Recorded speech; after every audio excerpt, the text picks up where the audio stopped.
الله أكبر الله أكبر الله أكبر لا إله إلا الله الله أكبر الله أكبر ولله الحمد لا إله إلا الله وحده صدق وعده ونصر عبده وأعز جنده وهدم الأحزاب وحده لا شيء قبله ولا شيء بعده لا إله إلا الله العظيم لا إله إلا الله الكريم الله أكبر الله أكبر الله أكبر لا إله إلا الله والله أكبر الله أكبر ولله الحمد فلله الحمد رب السماوات ورب الأرض رب العالمين وله الكبرياء في السماوات والأرض وهو العزيز الحكيم الله أكبر كبيرا والحمد لله كثيرا وسبحان الله بكرة وأصيلا الحمد لله الذي لا إله إلا هو الحمد لله نحمده ونستعينه ونستغفره ونؤمن به ونتوكل عليه وله الحمد والكبرياء والله أكبر الله أكبر الله أكبر لا إله إلا الله والله أكبر الله أكبر ولله الحمد ونعوذ بالله من شرور أنفسنا ومن سيئات أعمالنا من يهده الله فلا مضل له ومن يضلل فلا هادي له ونشهد أن لا إله إلا الله وحده لا شريك له ونشهد أن سيدنا ونبينا محمدا عبد الله ورسوله فسبحان الذي أرسله كافة للناس بالحق بشيرا ونذيرا وداعيا إلى الله بإذنه وسراجا منيرا اللهم لك الحمد أنت نور السماوات والأرض ومن فيهن ولك الحمد اللهم لك الحمد أنت قيوم السماوات والأرض ومن فيهن ولك الحمد رب ہمارے ساری تعریف آپ ہی کے لیے ہے کہ آپ ہی کے نور سے آسمانوں اور زمین میں نور پھیلا ہے پالنہار ہمارے آپ ہی کے حکم سے آسمان اور زمین قائم ہے بے شک حمد و تعریف کے مستحق آپ ہی ہیں ہمیں توفیق دیجیے کہ تمام ہم صرف اور صرف آپ کے لیے ہم بیان کریں اور آپ کی دی ہوئی تمام نعمتوں کا ہم شکر ادا کر سکیں ہمارا ایمان اس حقیقت پر ہو کہ تمام بادشاہت اور کائنات کی ساری ملکیت صرف اور صرف آپ اکیلے ہی کی ہے آپ کا کوئی پارٹنر نہیں آپ کا کوئی ثانی نہیں آپ کا کوئی ڈیپیوٹی نہیں لا شیء قبلہ ولا شیء بعدہ کوئی آپ سے پہلے نہیں ہر ایک سے پہلے آپ اور ہر ایک کے بعد بھی آپ سارے جلال کے آپ واحد مالک سارے اکرام کے آپ ایک اکیلے مالک کل من علیہا فان ویبقی وجہ ربک ذو الجلال والاکرام جب کچھ نہیں تھا تو آپ ہی تھے اور جب کچھ نہیں رہے گا تو آپ ہی رہیں گے ہم آپ کی تکبیر بیان کرتے ہیں اللہ اکبر اللہ اکبر اللہ اکبر لا الہ الا اللہ اللہ اکبر اللہ اکبر وللہ الحمد الرحمن الرحیم ہے وہ اللہ اپنی مخلوق پر انتہائی مہربان اپنی کریشن پر انتہائی رحم والا کتب علی نفسہ الرحمہ اس نے اپنی مخلوق پر رحم کرنا اپنے آپ پر لازم کر دیا چاروں طرف اس کی رحمت پھیلی ہوئی ہر ایک اس کی رحمت کی وجہ سے وجود میں آیا ہر ایک اس کی رحمتوں کے سائے میں زندگی گزار رہا ہے کوئی اس کی رحمت کے بغیر ایک پل نہ جی سکے ہر ایک کو وہی رزق عطا فرماتا ہے ان اللہ هو الرزاق ذو القوة المتین رزاق ذو القوة المتین ہے وہ رب He alone is the provider of all the sustenance ہر پاور ہر اقتدار اس کی کمان میں انوینسیبل اور اپر آ جائے اس کی ذات اس پر کسی کا کوئی اثر نہ چل سکے حمید مجید ہے وہ رب ساری حمد و ثنا اسی کو سجے ساری بزرگی اور بڑائی کا وہی مستحق وسعت کل شیء رحمۃ و علما اس کی رحمت اور علم نے ہر ایک کو کور کر رکھا ہے کوئی اس کی رحمتوں کے دائرے سے باہر نہیں یعلم ما بین ایدیہم وما خلفہم جیسے اس کی رحمت کے دائرے سے کوئی باہر نہیں ویسے ہی اس کے علم اور اس کی خبر کے دائرے سے کوئی باہر نہیں ہر مخلوق کا آگا پیچھا اس کو معلوم ہر مخلوق کا اوریجنیشن اور ڈیسٹینیشن اسے ہی معلوم وما تخرج من ثمرات من اكمامها کوئی چیز اس کے علم سے باہر نہیں یہاں تک کہ کوئی پھل یا پھول اپنے شگوفے سے نکلتا ہے وہ بھی اس کے حکم اور علم کے بغیر نہیں نکل سکتا اس کے علم سے باہر کسی کا کوئی عمل بالکل ناممکن ہر ایک کا ریکارڈ اس کے پاس محفوظ ہر ایک اس کی جکڑ میں اس سے فرار بالکل ممکن نہیں لہذا انسان اب اس بات کو سمجھے کہ وہی اس کا ایک اکیلا واحد مالک ہے، اسے بے خوف ہو کر منمانی سے نہیں کیا جا سکتا، اس کے سامنے کسی کی اکڑ نہیں چلے گی، منمانی زندگی گزار کر اس کے حساب کی پکڑ سے کسی کو فرار نہیں، اس لیے کہ ان بطش ربک لشدید، اس لیے کہ اس کی پکڑ کوئی معمولی نہیں کہ کوئی اس سے چھوٹ سکے، اس رب کی گرفت انتہائی سخت، اور کیوں نہ ہو، اسی نے تو ہر تخلیق کی ابتدا کی، انہ هو یبدئ و یعید، اسی نے ہر نرمان کا آوشکار کیا، اسی نے ہر کریشن کا انوینشن کیا، اور یہ کر کے ایک ری جنریشن اور ری کریشن کا ایک سسٹم بنایا، اور یہ سارا پروسیس اسی کے قبضے قدرت میں ہے۔ جب سارا پروسیس اسی کے ہاتھوں میں تو کوئی اس سے بھاگ کیسے سکتا ہے؟ لیکن وَهُوَ الْغَفُورُ الْوَدُودُ، ان ساری قدرتوں کے باوجود وہ انتہائی غفور الرحیم رب ہے، وہ بخشنے والا مہربان رب ہے۔ اپنی اس صفت کو بیان کر کے اس نے انسان کو امید دلائی کہ گناہوں سے باز آ جا، توبہ کر کے میری طرف رجوع ہو جا، میری رحمت میں جگہ پا سکتا ہے۔ میں غفور الودود رب ہوں، مجھے اپنی مخلوق سے بے حد پیار اور محبت ہے، مجھے اپنی مخلوق سے کوئی عداوت اور دشمنی نہیں، بلا وجہ میں کسی کو سزا نہیں دیا کرتا، میری مخلوق کو میں سزا اس وقت ہی دیتا ہوں جب وہ سرکشی اور اکڑ اور تکبر سے باز نہ آیا، اس لیے کہ ساری بڑائی، ساری کبریائی، ساری تکبیرات پر صرف اور صرف میرا ہی حق ہے۔ اللہ اکبر، اللہ اکبر، اللہ اکبر، لا الہ الا اللہ، واللہ اکبر، اللہ اکبر، وللہ الحمد۔ اسی توحید کے جذبے کی تعلیم اللہ کے خلیل حضرت ابراہیم نے دنیا انسانیت کو دی۔ وہ حضرت ابراہیم جن کے تعلق سے یہ ذی الحج کا مہینہ ہے، وہ حضرت ابراہیم جن کو اللہ نے اپنا خلیل اور اپنا دوست بنایا، وہ حضرت ابراہیم جن کو اللہ نے کئی القاب اور ڈگریوں سے نوازا، وہ حضرت ابراہیم جن کے بارے میں آئے تھے کہ ما کان ابراہیم یہودی ولا نصرانیہ، وہ نہ یہودی تھے نہ نصرانی تھے، وہ کسی بھی گروہ یا جماعت سے نہیں تھے، یہ جتھے جماعت تو ہم نے بنا دی ہے۔ کل حزب بما لدیہم فرحون، اور ہر گروپ اپنے آپ کو صحیح العقیدہ سمجھتے ہوئے دوسرے گروپ کو غلط العقیدہ کہہ کر اترا رہا ہے، اور ایک فخر میں اور ایک پرائڈ میں چھوٹ رہا ہے، جبکہ حضرت ابراہیم کا یہ معاملہ نہیں تھا، بلکہ ولکن کان حنیفا مسلما وما کان من المشرکین، وہ ایسے مسلم تھے جو ہر گروپ ہر راستے سے اپنا رخ پھیر کر کے ایک خاص راستے پر چلے، وہ خاص راستہ جو اللہ نے انہیں بتلایا، جس کے تعلق سے انہوں نے اپنے رب سے دعا کی تھی، الذی خلقنی فہو یہدین، جس نے مجھے پیدا کیا وہی میرا رب ہے، وہی رہنمائی کرے گا، وہی مجھے ہدایت دے گا۔ آج دنیا میں کون سا ایسا مسلم، عیسائی یا یہودی ہے جو حضرت ابراہیم کے نام سے واقف نہ ہو؟ اس دنیا کی 2/3 سے زیادہ آبادی حضرت ابراہیم کو اپنا پیشوا مانتی ہے۔ حضرت موسیٰ علیہ السلام، حضرت عیسیٰ علیہ السلام اور جناب محمد رسول اللہ صلی اللہ علیہ وسلم، یہ تینوں جلیل القدر انبیاء انہی کی اولاد میں سے اور انہی کی روشن کی ہوئی شمع سے دنیا بھر میں توحید کا نور پھیلا ہوا ہے۔ آج کے دن ہم حضرت ابراہیم کو پہچانے کے کیا ان کی لاجک اینڈ ریزننگ تھی، اللہ کی کتاب کی روشنی میں ان کی سیرت سے بھی ہم واقف ہوں، اس لیے لقد کانت لکم اسوۃ حسنۃ فی ابراہیم والذین معہ، اس لیے کہ اللہ تعالیٰ نے حضرت ابراہیم کی سیرت طیبہ کو رہتی دنیا کے لیے ایک نمونہ اور اتباع کرنے کے لیے بیان فرمایا۔ انہوں نے ایسے معاشرے میں جنم لیا جہاں توحید کی تعلیم ان کو کہیں سے میسر نہ ہو سکے، انہوں نے آثار کائنات کا مشاہدہ کر کے ان پر غور و فکر کیا کہ یہ سورج، چاند اور ستارے جو خود غلاموں کی طرح گردش کر رہے ہیں، یہ پتھر کے بت جن کو انسان خود اپنے ہاتھوں سے بناتا ہے، آخر یہ سب خدا کیسے ہو سکتے ہیں؟ اپنے رب کی معرفت حاصل کرنے کے لیے انسان کو کہیں جانے کی ضرورت نہیں، بلکہ وہ اپنے آس پاس کی چیزوں پر اور خود اپنے آپ پر نظر کرے تو اپنے رب کو پا سکتا ہے، بشرط یہ کہ اپنے رب کو پہچان لینے کے بعد اس میں تکبر اور گھمنڈ نہ آئے، بلکہ اپنے گھمنڈ اور اپنے تکبر کو اپنے رب کے سامنے ارپن کر دے، جھکا دے، ٹھیک حضرت ابراہیم کی سنت پر عمل کرتے ہوئے جیسے انہوں نے اپنے حقیقی رب کو پہچانا اور کہا انی بریء مما تشرکون، یہ شرک، یہ بت پرستی، یہ اوثان پرستی، یہ ساری چیزوں سے میں بری ہوں، میرا ان سے کوئی تعلق نہیں، میرا ان سے کوئی لینا دینا نہیں،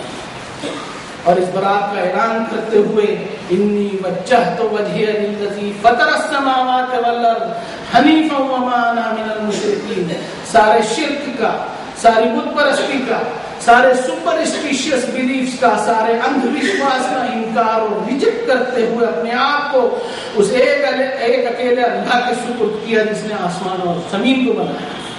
اور اس طرح حضرت ابراہیم نے ہر قسم کے شرک سے اپنے آپ کو علیحدہ کیا اور اللہ تعالیٰ کی توحید کو، اس کی ربانیت کو، اس کی بے پناہ اور ان چیلنجبل قدرت کو پہچانتے ہوئے اپنے ایک اکیلے رب کی بزرگی، اپنے الرحمن الرحیم رب کی رحمت کو، اپنے ذوالجلال والاکرام رب کی گلوری اینڈ میجسٹی کو تسلیم کرتے ہوئے تکبیر بیان کی. اللہ اکبر اللہ اکبر اللہ اکبر، لا الہ الا اللہ اللہ اکبر اللہ اکبر وللہ الحمد. یہ تھے حضرت ابراہیم جن کی یاد میں اللہ تعالیٰ نے اس مہینے کا تعلق رکھا، جن کی یاد میں امت مسلمہ پر حج کو فرض کیا. آج کا دن عید الاضحیٰ بھی انہی کی یادوں کا ایک حصہ ہے جس کو ہم نے بقرہ عید یا بقرعید کے نام سے مشہور کر دیا. اور اس دن کا ہم نے ایسا تعارف دیا ملک میں کہ اسلام میں یہ وہ دن ہوتا ہے کہ مسلمان بقرہ کاٹتا ہے اور کھا جاتا ہے. ہم نے آج تک ہمارے ملک کو عید الاضحیٰ کا تعارف نہیں دیا. اگر ہم اللہ تعالیٰ کی وحدانیت کا تعارف اس ملک میں دیتے تو اتنے گندے قسم کا شرک یہاں نہ ہوتا. ایسا بھونڈا شرک جس میں خود معبود بیچارہ لوگوں سے اپنی عبادت کا محتاج ہوتا ہے. ایسے معبودوں کی عبادت کے وہ معبود لوگوں کو رزق نہ دے سکے بلکہ لوگ اسے رزق پہنچا رہے ہیں. اور اس طرح حضرت ابراہیم نے اپنے رب کو پہچانا کہ والذی هو یطعمنی ویسقین، رب تو وہی ہو سکتا ہے جو مجھ کو کھلائے پلائے. اور رب کیسے ہو سکتا ہے کہ بیچارہ خود ہی کھانے پینے کا محتاج ہے. اگر ہم آج کے دن کا تعارف لوگوں کو دیتے تو اس ملک کو پتہ چلتا کہ یہ دن عید الاضحیٰ کا دن ہے، یعنی جہالت اور گمراہی کے اندھیروں سے نکل کر ہدایت کے نور کی چمک والا دن ہے. ہم نے یہاں 750 سال حکومت کی، لیکن اللہ اکبر کا مطلب بھی ہم ہمارے ملک کے باشندوں کو نہیں بتلا سکے. ہم ہماری اذانوں کا مطلب نہیں بتا سکے.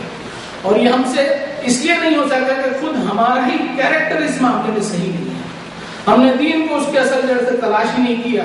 ہم نے دین کی اصل روح کو ہی چھوڑ دیا اور رسم و رواجوں کا ایک نیا دین تیار کر لیا. اور اس سے بھی بڑی بات کہ ہم نے ہمارے ملک کو توحید کا تعارف ہی نہیں کیا. اور ان سب باتوں کا یہ نتیجہ ہوا کہ ساری دنیا کا سب سے بھونڈا اور بدترین شرک اسی ملک میں مسئلہ ہے. یہ ملک اب تیوہاروں کے سیزن سے گزر رہا ہے. قدم قدم اور محلے محلے میں شرک کے مظاہرے ہو رہے ہیں، لیکن ہمیں اس سے کوئی فرق نہیں پڑتا، اس لیے کہ ابھی ہمارا سیزن، ہماری تاریخیں آنا باقی ہے. یہی شرک اور ایسے ہی مذہبی پاکھنڈ کو ہم ایک دوسرے کلر میں سڑکوں پر پیش کرنے والے ہیں. لاکھوں درود اور کروڑوں سلام ہو اللہ کے خلیل حضرت ابراہیم پر کہ انہوں نے مذہبی پاکھنڈ کو اس انسانوں پر کھولا اور ہر انسان کو انٹلیکٹ، لاجک اینڈ ریزننگ، سوچ وچار، عقل اور دلیل پر دعوت دی اور ساری دنیا کے لیے اپنے رب کو پہچاننے کا فارمولا دیا کہ مخلوق کی عبادت نہیں کرے گی.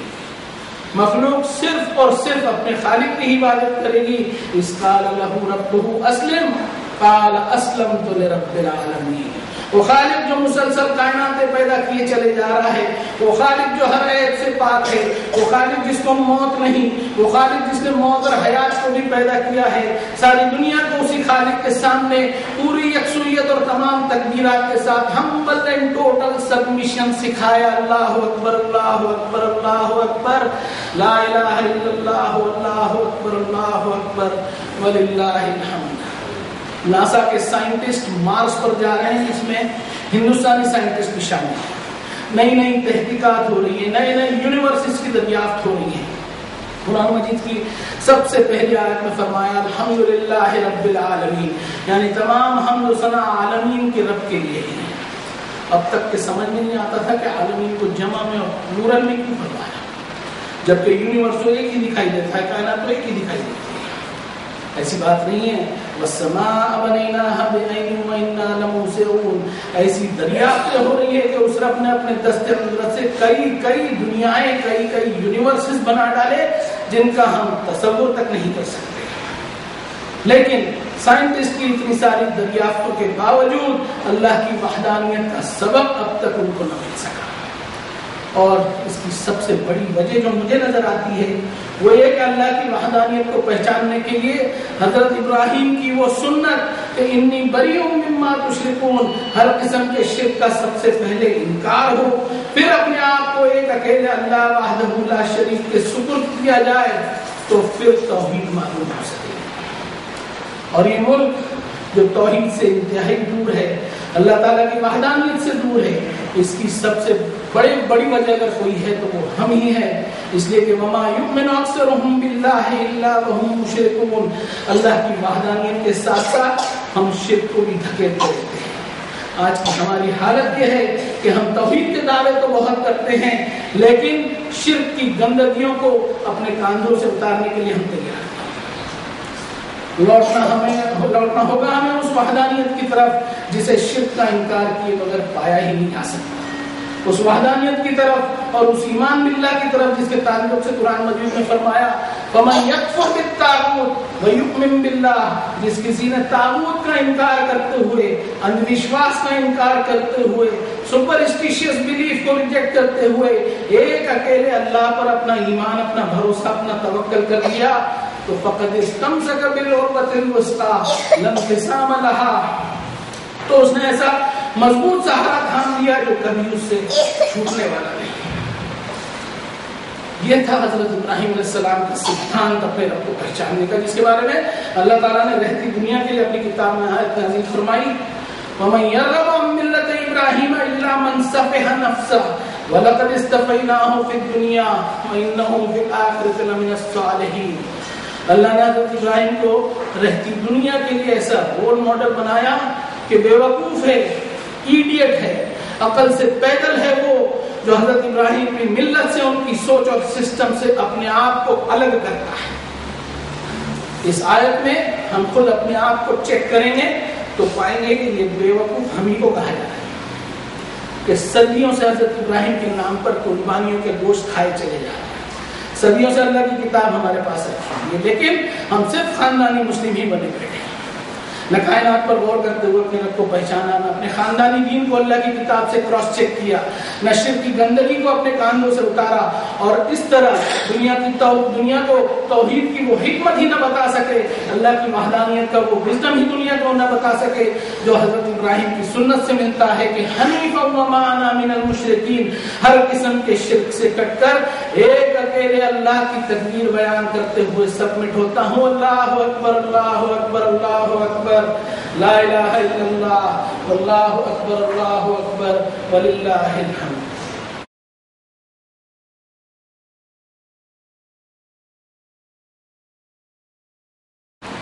انہیں حضرت ابراہیم علیہ السلام سے اللہ تعالیٰ نے کچھ معاملات کے امتحان لیا، وَإِذِ ابْتَلَىٰ إِبْرَاهِيمَ رَبُّهُ بِكَلِمَاتٍ فَأَتَمَّهُنَّ، جس میں وہ مکمل طور پر الحمدللہ کھڑے اترے۔ قَالَ إِنِّي جَاعِلُكَ لِلنَّاسِ إِمَامًا، ان آزمائشوں میں کامیاب ہونے پر اللہ تعالیٰ نے انہیں انسانوں کا امام بنایا۔ ان کی آزمائشوں میں سب سے بڑی آزمائش خود ان کے اپنے والد ہی تھے، جو خود ہی شرک میں اس قدر ملوث تھے کہ اپنے توحید پرست بیٹے کی موجودگی کو راس نہ آئی، اور کہہ پڑے کہ قال اراغب انت عن آلہتی یا ابراہیم لئن لم تنتهِ لارجمنک واہجرنی ملیا، اے ابراہیم کیا تم مجھ کو بت پرستی سے پلٹانا چاہتے ہو؟ میرے معبودوں سے تم مجھے پھیرنا چاہتے ہو کہ میں ان کی عبادت چھوڑ دوں؟ اگر تم اس کام سے باز نہ آؤ گے تو تمہیں بہت تکلیف والی موت کا سامنا کرنا ہوگا، بہتر یہ ہوگا کہ تم یہاں سے چلے جاؤ۔ عام طور پر ایسا سمجھا جاتا ہے کہ اگر والدین مشرک ہوں تو ان کو چھوڑ کر چلے جانا چاہیے، نہیں، ایسی بات نہیں ہے، بلکہ قرآن مجید کی تعلیم میں سبق ملتا ہے کہ سب سے پہلے باپ کے دین کو چیک کرو، اگر اسے ریزن اور لاجک اور دلیل پر نہ پاؤ تو اپنے رب کو ہر جگہ تلاش کرو، رب کی معرفت مل جائے، اس کے بعد دعوت دو دلیل کے ساتھ، اور مدعو نہ مانے اور داعی کی ذات پر اٹیک کرے تو ہجرت کرو شانتی پورا مقابلہ نہیں۔ اور توحید کی دعوت پر حضرت ابراہیم کے والد نے انہیں جانے کے لیے کہہ دیا، اور نہ جانے پر انہیں مار ڈالنے کی دھمکی بھی دے ڈالی۔ حضرت ابراہیم نے کہا وقال انی ذاہب الی ربی سیہدین، اپنے رب کی خاطر انہوں نے ہجرت کی کہ میں یہاں سے چلا جاتا ہوں۔ یہاں حضرت ابراہیم خود سے نہیں گئے بلکہ اپنے والد کے حکم پر ایک فرما بردار بیٹے کی طرح عمل کیا، اس لیے کہ اب معاملہ تشدد والا بننے لگا تھا، امن و امان ڈسٹرب ہو رہا تھا، اگر ان کے والد انہیں جانے کا نہیں کہتے تو حضرت ابراہیم اپنے مشرک والد کے ساتھ ہی رہتے، نہیں تو قرآن مجید میں یہ آیت نازل نہیں ہوتی کہ وَإِن جَاهَدَاكَ عَلَىٰ أَن تُشْرِكَ بِي مَا لَيْسَ لَكَ بِهِ عِلْمٌ فَلَا تُطِعْهُمَا وَصَاحِبْهُمَا فِي الدُّنْيَا مَعْرُوفًا، اگر تیرے والدین تجھ پر زبردستی کرے میرے ساتھ شرک کرنے کے لیے جس کا تیرے پاس سرے سے کوئی علم اور دلیل نہیں ہے، تو ان کے صرف اس حکم کو نہ مانتے ہوئے دنیا میں ان کے ساتھ نیک سلوک اور بہترین انداز میں گزارا کرنا۔ اس کا صاف مطلب یہ ہے کہ دین کے نام پر انسانی رشتوں کو کاٹا نہیں جا سکتا، دین کے نام پر انسانیت اور انسانی ہمدردی نہیں چھوڑی جا سکتی، اور دین کی آڑ میں کسی بھی انسان سے حسن سلوک کو نہیں روکا جا سکتا، دین کے نام پر کسی کا حق اور کسی کا ادھیکار نہیں مارا جا سکتا، یعنی دین کے نام پر کوئی منمانی نہیں کی جا سکتی۔ دلائل پر اپنی دعوت کو جاری رکھا حضرت ابراہیم نے قوم سے ایسے سوال کیے جن کا جواب قوم کے لوگ نہیں دے پا رہے تھے، اور جواب دیا تو صرف کچھ نہیں دے سکے، بل وجدنا آباءنا کذالک یفعلون، ہم نے ہمارے پرزوں کو اسی طرح عبادت کی، لیکن ان کے والد نے اور ان کی قوم نے دعوت قبول نہیں کی اور تشدد کا راستہ اپنایا، امن و امان کا ماحول بگڑنے لگا، اور حضرت ابراہیم نے ہجرت کی یہ کہتے ہوئے کہ وقال انی ذاہب الی ربی سیہدین، کہ میں یہاں سے چلا جاتا ہوں، میرا رب ہی مجھے راہ سمجھائے گا، اور اس طرح امن و امان اور شانتی کی خاطر حضرت ابراہیم نے ہجرت کی۔ سلام ہو جناب محمد رسول اللہ صلی اللہ علیہ وسلم پر کہ انہی حضرت ابراہیم کی سنت شریفہ پر عمل کرتے ہوئے انہوں نے بھی اپنے وطن مکہ المکرمہ سے مدینہ ہجرت کی، اور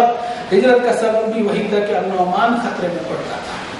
دعوت کے ریجیکٹ ہونے پر آپ نے خود بھی ہر مصیبت پر صبر کیا، اور اپنے ساتھیوں کو بھی ہمیشہ اینٹ کا جواب محبت سے دینے کا درس دیا، اور ہر ظلم اور تشدد پر صبر کرتے ہوئے معاملے کو اللہ کے سپرد کیا، مگر حالات گمبھیر ہونے لگے، کبھی بھی مکے کی شانتی بھنگ ہو سکتی تھی، لہذا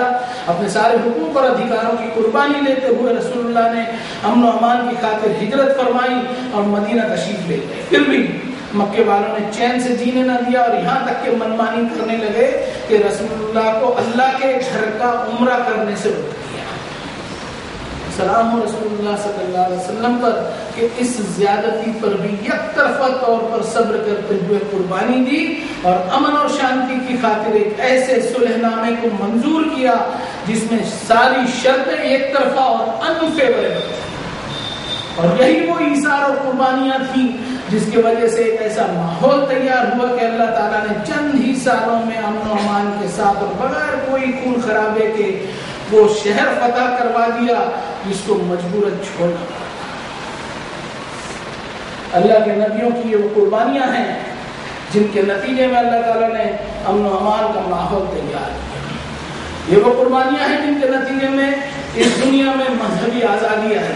یہ وہ قربانیاں ہیں جن کے نتیجے میں نربلی پر روک لگی، یہ وہ سیکریفائسز ہیں جن کے نتیجے میں آج کا انسان رائٹ ٹو ایکوالٹی انجوائے کر رہا ہے، جن کے نتیجے میں فریڈم آف سپیچ کو انجوائے کر رہا ہے، یہ وہ بلیدان ہیں جن کے نتیجے میں انسانی مساوات، انسانی برابری اس دنیا میں آئی، اور اس دنیا میں دعوت کی راہیں آسان ہو گئی۔ آج ہم سوچیں کہ اس ملک میں یہ آزمائشیں کیا ہم پر آئی؟ اس ملک میں ہم رہتے ہیں، کیا کبھی ہمیں دعوت کے نام پر یہ ساری مصیبتیں جھیلنی پڑی؟ کیا دعوت کی خاطر ہمیں ہجرت کرنی پڑی؟ ہماری ہجرت پیسہ کمانے کی خاطر ہوتی ہے، ہماری ہجرت کریئر کی خاطر ہوتی ہے، ہماری ہجرت وطن کی خاطر بھی ہوتی ہے، دعوت کی خاطر اور امن و امان اور اللہ کی خاطر نہیں ہوتی۔ جانور کی قربانی کے مسئلے مسائل بہت بیان ہوتے رہتے ہیں، لیکن اللہ کے نبیوں کی ان قربانیوں سے ہم بالکل ناواقف ہیں جن کے پھل ہم آج تک کھا رہے ہیں۔ یا اللہ، ہم آپ کے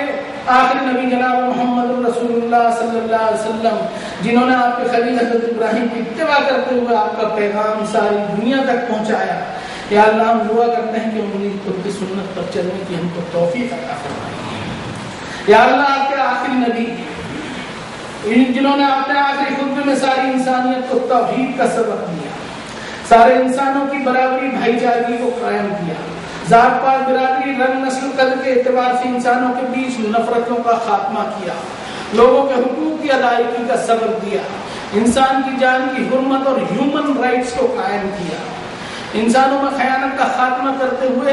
امانت کی ادائیگی کا پابند بنایا، انسانوں کو اللہ کا فضل تلاش کرنے کے لیے حلال راستوں کی طرف رغبت دلائی، قرض داروں پر رحم کرنا سکھایا، مرے ہوئے انسان کی وراثت کی تقسیم کی ہیرا پھیری سے منع فرمایا، عورتوں کو وراثت کی تقسیم اور ان کے حقوق سے محروم رکھنے جیسے بھاری گناہ سے دنیا کو بچنے کی تعلیم دی، جوا، سٹہ، لاٹری، سود، بیاج جیسے حرام خوری سے لوگوں کو منع فرمایا، اور یہ ساری تعلیمات انہوں نے آپ کی کتاب ہدایت قرآن مجید کے تحت ساری دنیا کو دی، جس کا ہم اعتراف کرتے ہیں۔ یا اللہ، آپ کے نبی نے آپ کی جو کتاب دنیا انسانیت تک پہنچائی، اس پر عمل کرنے کی توفیق ہمیں عنایت فرمائیے۔ لاکھوں درود اور کروڑوں سلام کا ہدیہ ہم آپ کے نبی پر بھیجتے ہوئے آپ کی تکبیر بیان کرتے ہیں۔ اللہ اکبر، اللہ اکبر، اللہ اکبر، لا الہ الا اللہ، اللہ اکبر، اللہ اکبر وللہ الحمد۔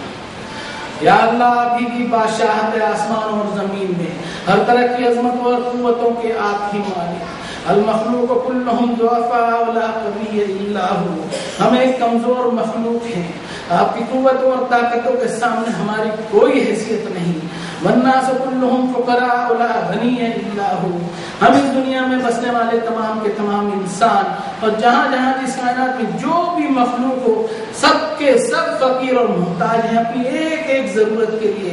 آپ کے علاوہ کوئی نہیں جو ہماری ضرورتوں کو پورا کر سکے، اس لیے کہ آپ اپنی مخلوق کی ضرورتوں کو اپنی شان کے ساتھ پوری کرنے والے الغنی رب ہیں۔ ہمارے خائفین ملجا الا ہو، ہم آپ کی کمزور مخلوق ہیں، ڈر پڑا ہوا ہے ہمیں اگر تو آپ کے سوا ہمیں کوئی پناہ نہیں، لا واجد ولا ماجد الا ہو، لا حافظ ولا ناصر الا ہو، ہر جگہ آپ ہی موجود، ہر جگہ آپ ہی کی بزرگی اور کبریائی، آپ کی ریفیوج اور شرم کے سوا ہمیں کہیں کوئی حفاظت نہ مل سکے۔ ان بطش ربک لشدید، آپ کی پکڑ سے کوئی چھوٹ نہیں سکتا۔ غافر الذنب وقابل التوب شدید العقاب ذی الطول لا الہ الا ہو،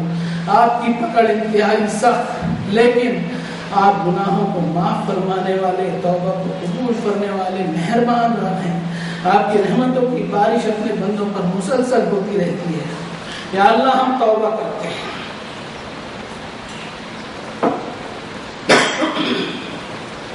یا اللہ ہم توبہ کرتے ہیں، ہم رجوع ہوتے ہیں آپ کی طرف، اور ہم اس بات کو تسلیم کرتے ہیں کہ ہم نے آپ کے دین کی وہ قدر نہیں کی جو ہم پر لازم ہے۔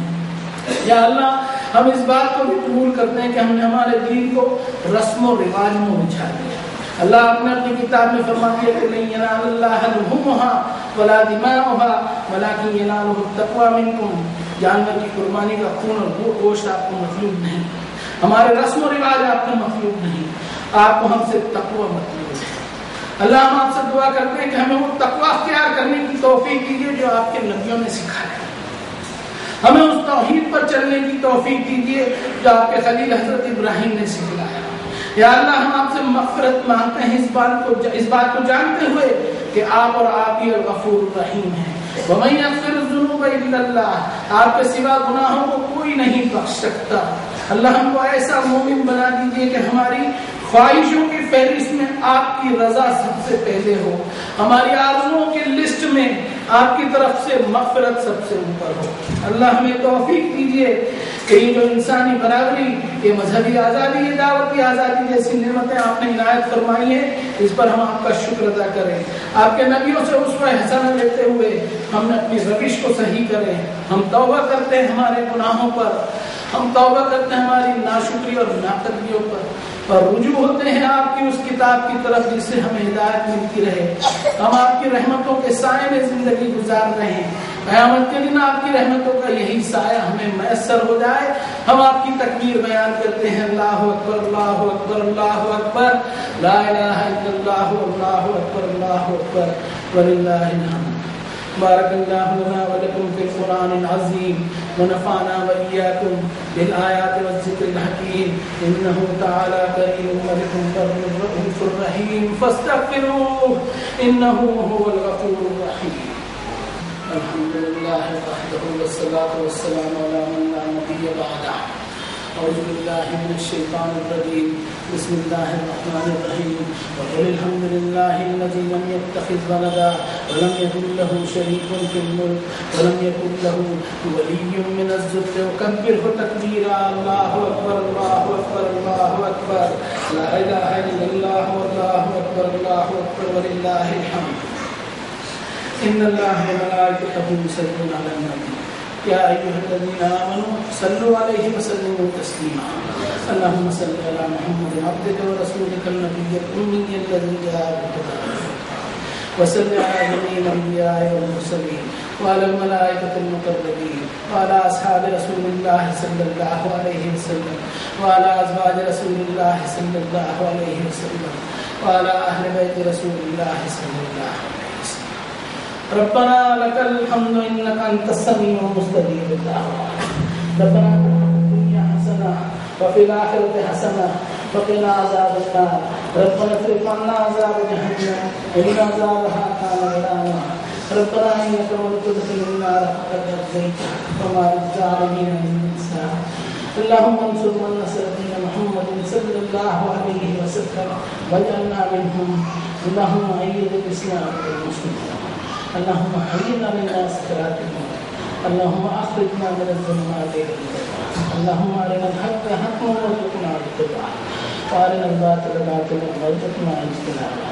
ربنا تقبل منا إنك أنت السميع العليم وتب علينا إنك أنت التواب الرحيم برحمتك يا أرحم الراحمين عباد الله اتقوا الله رحمني ورحمكم الله إن الله يأمر بالعدل والإحسان وإيتاء ذي القربى وينهى عن الفحشاء والمنكر والبغي يعظكم لعلكم تذكرون واذكروا الله العلي العظيم يذكركم واشكروه على نعمه يزدكم ولذكر الله أكبر الله أكبر الله أكبر الله أكبر لا إله إلا الله والله أكبر الله أكبر ولله الحمد